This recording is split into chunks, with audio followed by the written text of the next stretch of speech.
ಜನ ಇದ್ದೀವಿ. ಸ್ವಲ್ಪ ಅರ್ಥ ಆಗೋ ತರ ದಯವಿಟ್ಟು ಹೇಳಿ. ಪ್ರತಿಪಕ್ಷ ನಾಯಕ ಮಾತಾಡ್ತೀನಿ.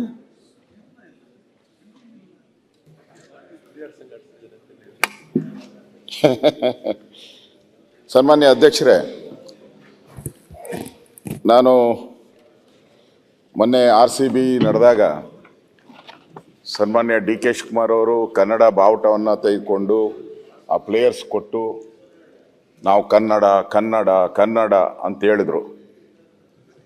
ಇವತ್ತು ಆ ಗ್ರೇಟರ್ ಬೆಂಗಳೂರು ಹೆಸರಿಗೆ ನಂದು ವಿರೋಧ. ಯಾಕೆ ಬೇರೆ ಹೆಸರು ಸಿಕ್ಕಿಲ್ವಾ ನಿಮ್ಗೆ ಕನ್ನಡದಲ್ಲಿ?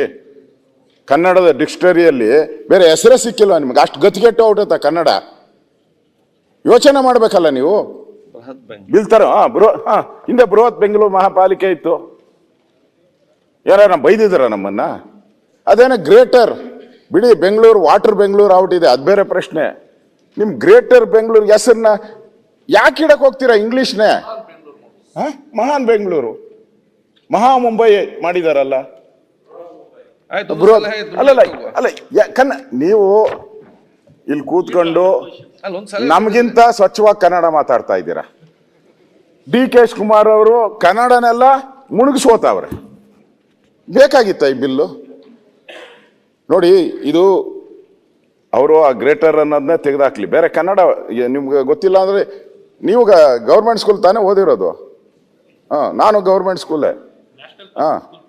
ಆಮೇಲೆ ನ್ಯಾಷನಲ್, ಆಮೇಲೆ ಅಷ್ಟು ಕನ್ನಡ ಹೇಳಕ್ಕಾಗಲ್ಲ ಅಂದ್ರೆ ಏನ್ ಸರ್? ಅದು ಫಸ್ಟು ಅಲ್ಲಿ ತಪ್ಪು ಮಾಡಿದ್ದೀರಾ.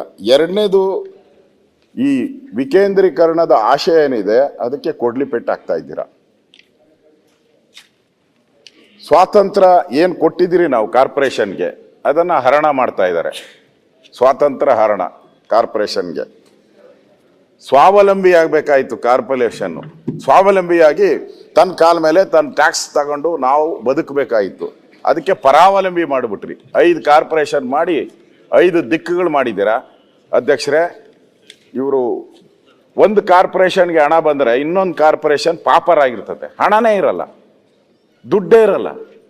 ಅಂದ್ರೆ ಪರಾವಲಂಬಿಲಾಗಿ ಸುತ್ತಬೇಕು. ಸರ್ಕಾರದ ಕಪಿಮುಷ್ಟಿಗೆ ಸಿಕ್ಕಾಕೊಂತಾರೆ. ನೀವು ಮಾಡಿರೋ ಈ ಬಿಲ್ನಿಂದ ಸರ್ಕಾರದ ಕಪಿಮುಷ್ಟಿಗೆ ಎಲ್ಲ ಸಿಕ್ಕಾಕೊಂತಾರೆ. ರಾಜೀವ್ ಗಾಂಧಿ ಅವರು 74th ಅಮೆಂಡ್ಮೆಂಟ್ ತಂದು 30 ವರ್ಷ ಆಗೈತಾ? ಅದಕ್ಕೆ ಮರ್ತುಬಿಟ್ಟವ್ರೆ. 30 ವರ್ಷ ಆಗಿರೋದಕ್ಕೆ ಮರ್ತುಬಿಟ್ಟವ್ರು ಅವರು ತಂದಿದ್ದು. ಅದೇ ಮರ್ತೋಗ್ಬಿಟ್ಟಿದ್ರ ಬಿಡಿ, ವಯಸ್ಸಾಯ್ತು. ಅದಕ್ಕೂ ಆ ಬಿಲ್ಗೂ ಅದಕ್ಕೂ ವಯಸ್ಸಾಗ್ಬಿಡ್ತು, ಬಿಲ್ಗೂ ವಯಸ್ಸಾಗ್ಬಿಡ್ತು. ಅದಕ್ಕೆ ವಿರುದ್ಧವಾಗಿ ನೀವು ತರ್ತಿರಲ್ಲ, ಸರಿನಾ ಇದು?